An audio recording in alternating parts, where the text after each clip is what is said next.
भारतीय सेना दुनिया की चौथी सबसे ताकतवर सेना है। भारतीय सेना की बहादुरी के किस्से दुनिया भर में मशहूर हैं। साथ ही भारतीय सेना राजनीति से हमेशा दूर रही और भारत की संप्रभुता और अखंडता को बचाए रखने में भी सेना का बहुत बड़ा योगदान रहा। इसीलिए भारत में सेना का सम्मान भगवान की तरह किया जाता है और पूरा देश 15 जनवरी को सेना दिवस के रूप में मनाता है। दरअसल इसी दिन ब्रिटिश शासन ने पहली बार भारतीय सेना को कमान सौंपी थी और इसी दिन कमांडर इन चीफ का पद भारतीय अधिकारी को मिला था।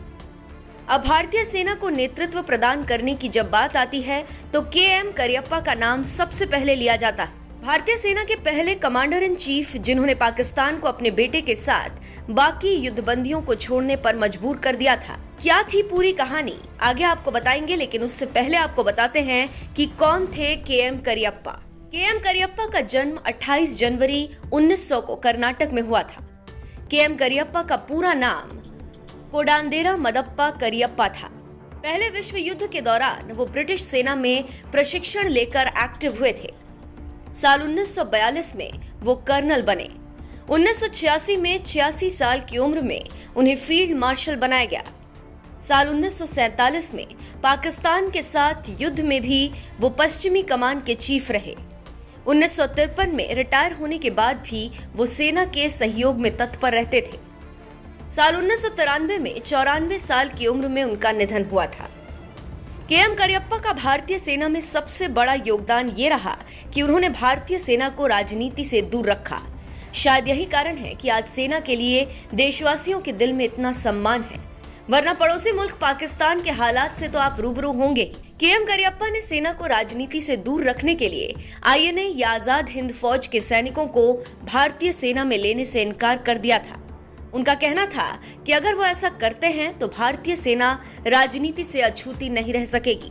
इतना ही नहीं, अनुशासन का पालन करने में भी करियप्पा का कोई सानी नहीं था। वहीं सरकारी चीजों का निजी इस्तेमाल भी उन्हें नागवार गुजरता था। इसका खुलासा उनके बेटे खुद करते हैं। फील्ड मार्शल करियप्पा के बेटे एयर मार्शल नंदू करियप्पा अपने पिता की जीवनी में ये बताते हैं, एक बार जब मैं दिल्ली के नवीन भारत हाई स्कूल में पढ़ रहा था, एक दिन हमें लेने सेना का ट्रक स्कूल नहीं आ पाया। मेरे पिता के एडीसी ने मुझे स्कूल से वापस लेने के लिए स्टाफ कार भेज दिया।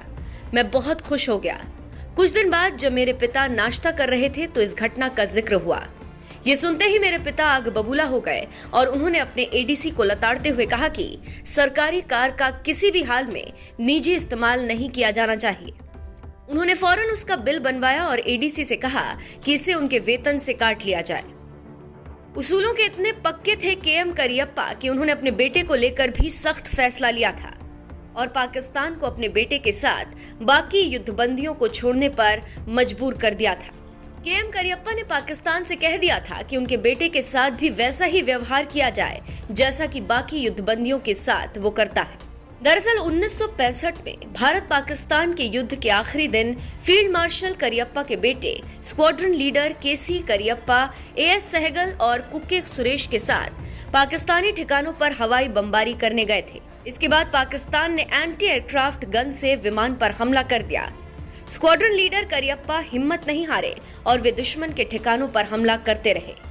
आखिर में उनका विमान भी गोलियों का शिकार हुआ और वो खुद पाकिस्तानी इलाके में जा गिरे। उनके गिरने के बाद पाकिस्तानी सैनिकों ने उन्हें घेर लिया और हिरासत में ले लिया। के.सी. करियप्पा ने केवल अपना नाम और रैंक बताया था। उन्होंने अपने पिता का जिक्र भी नहीं किया। बावजूद इसके पाकिस्तान के तत्कालीन राष्ट्रपति अयूब खान को जब इस बात का पता चला तो उन्होंने रेडियो से घोषणा करवा दी कि के.एम. करियप्पा के बेटे को पकड़ा गया है। अगर वे चाहें तो उनके बेटे को छोड़ा जा सकता है। इस पर फील्ड मार्शल करियप्पा ने अपना 2 टूक जवाब भिजवा दिया था। उन्होंने कहा था कि उनके बेटे के साथ भी वही व्यवहार किया जाए जो कि अन्य युद्धबंदियों के साथ किया जाएगा। अगर छोड़ना ही है तो सभी युद्धबंदियों को छोड़ना होगा। इसके कुछ दिनों बाद के.सी. करियप्पा के साथ अन्य युद्धबंदियों को भी छोड़ा गया।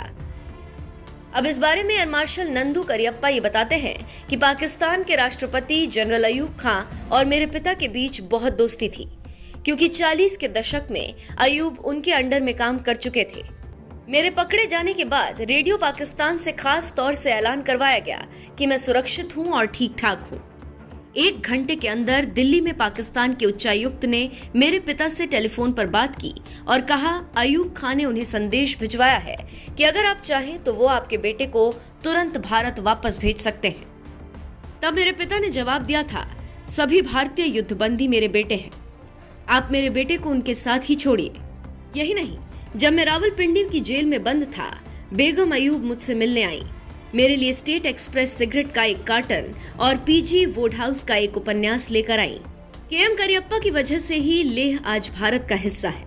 जी हाँ, बताया जाता है कि नवंबर 1947 में करियप्पा को सेना के पूर्वी कमान का प्रमुख बनाकर रांची में तैनात किया गया, लेकिन 2 महीने के अंदर ही जैसे ही कश्मीर में हालत खराब हुई, उन्हें लेफ्टिनेंट जनरल डडली रसेल की जगह पर दिल्ली और पूर्वी पंजाब का जीओसी इन चीफ बनाया गया और उन्होंने ही इस कमान का नाम पश्चिमी कमान रखा।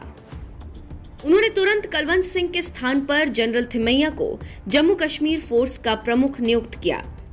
लेह जाने वाली सड़क तब तक नहीं खोली जा सकती थी जब तक भारतीय सेना का जोजिला, द्रास और कारगिल पर कब्जा नहीं हो जाता। ऊपर के आदेशों की अवहेलना करते हुए करियप्पा ने वही किया। अगर उन्होंने ऐसा नहीं किया होता तो आज लेह भारत का हिस्सा नहीं बना होता। उनकी बनाई गई योजना के तहत भारतीय सेना ने पहले नौशेरा और झंगर पर कब्जा किया और फिर जोजिला, द्रास और कारगिल से भी हमलावरों को पीछे धकेल दिया।